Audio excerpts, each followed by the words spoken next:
dengan NIM 2219041. Saya akan menjawab pertanyaan UTS dari Bapak Buddha. Yang pertama, saya memilih tentang hakikat guru. Secara umum dalam bahasa Indonesia, pengertian guru adalah merujuk sebagai pendidik profesional dengan tugas utama mendidik, mengajar, membimbing, mengarahkan, melatih, menilai, dan mengevaluasi peserta didik. Sedangkan pada Undang-Undang Nomor 14 Tahun 2005 tentang guru dan dosen, di sana dikatakan bahwa guru adalah pendidik profesional dengan tugas utama mendidik, mengajar, membimbing, mengarahkan, melatih, menilai, dan mengevaluasi peserta didik pada pendidikan anak usia dini melalui jalur formal pendidikan dasar dan pendidikan menengah. Pengertian selain itu, guru adalah orang yang bertanggung jawab terhadap perkembangan jasmani dan rohani peserta didik, terutama di sekolah, untuk mencapai kedewasaan peserta didik sehingga ia menjadi manusia yang paripurna dan mengetahui tugas-tugasnya sebagai manusia. Pada setiap guru juga terletak tanggung jawab untuk membawa siswanya ke arah kedewasaan atau taraf kematangan tertentu. Guru juga disebut sebagai pendidik dan pembimbing. Lainnya, saya memilih menjelaskan model pembelajaran secara komprehensif. Model pembelajaran secara komprehensif yaitu model diartikan sebagai kerangka konseptual yang digunakan sebagai pedoman dalam melakukan suatu kegiatan, juga berarti cara bekerja yang bersistem untuk memudahkan pelaksanaan suatu kegiatan untuk mencapai tujuan yang ditentukan. Sedangkan pengertian dari model pembelajaran adalah kerangka konseptual yang melukiskan prosedur yang sistematis dalam mengorganisasikan pengalaman belajar untuk mencapai tujuan belajar tertentu. Model pembelajaran berfungsi sebagai pedoman bagi para perancang pembelajaran dan para pengajar dalam merencanakan serta melaksanakan aktivitas pembelajaran. Menurut Lanang dan kawan-kawan, mengungkapkan model pembelajaran merupakan salah satu pendekatan dalam rangka menyiasati perubahan perilaku peserta didik secara adiktif maupun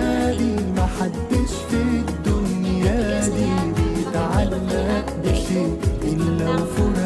Menjelaskan pengertian secara komprehensif keterampilan dasar mengajar. Pembelajaran merupakan suatu proses yang kompleks dan melibatkan berbagai aspek yang saling berkaitan. Oleh karena itu, untuk mewujudkan pembelajaran yang efektif diperlukan berbagai keterampilan, yaitu keterampilan mengajar.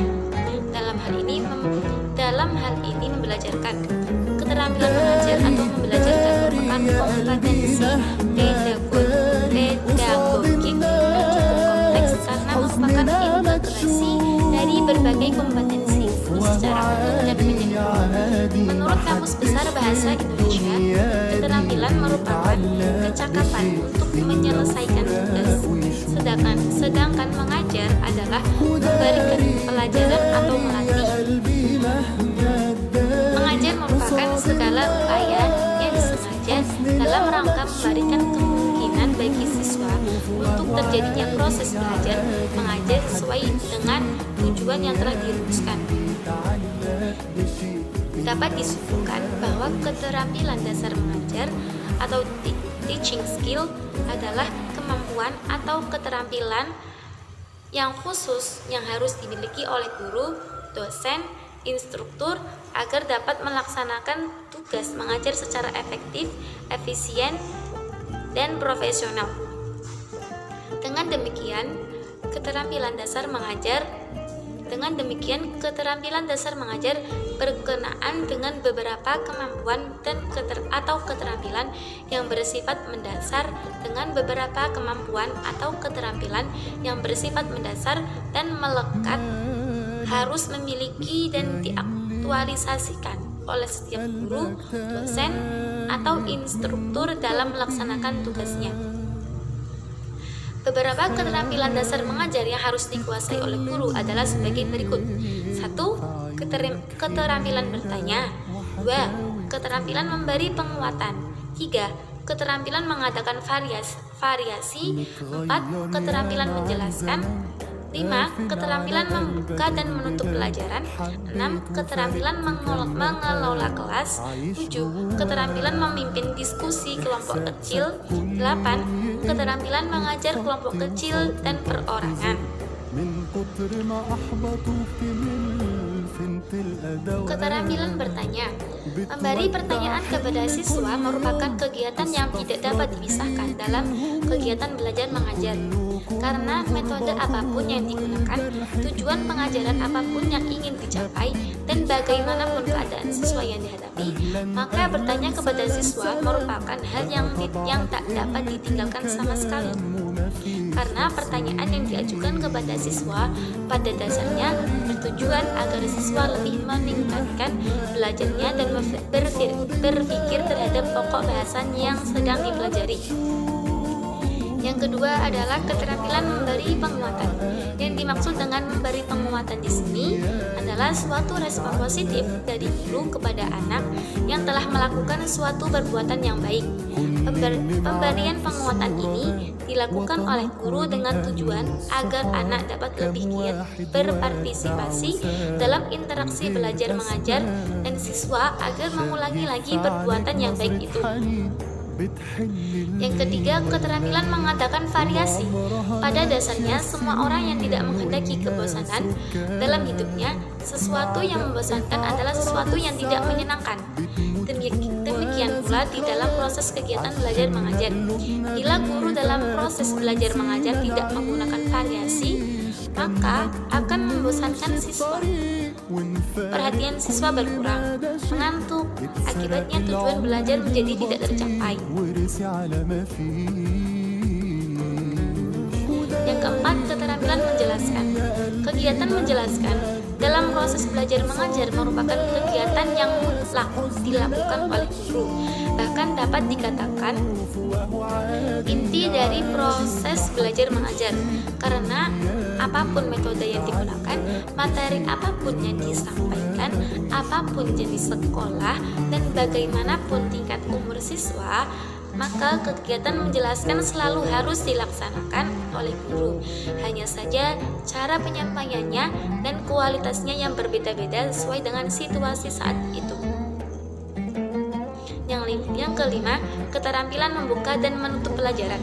Yang dimaksud dengan membuka pelajaran adalah suatu kegiatan yang dilakukan guru dalam proses belajar mengajar untuk menciptakan suasana yang menjadikan siswa siap mental dan menimbulkan perhatian siswa terpusat pada hal-hal yang akan dipelajari, sehingga usaha itu akan dapat berpengaruh positif terhadap kegiatan dan hasil belajar siswa. Yang keenam, keterampilan mengelola kelas.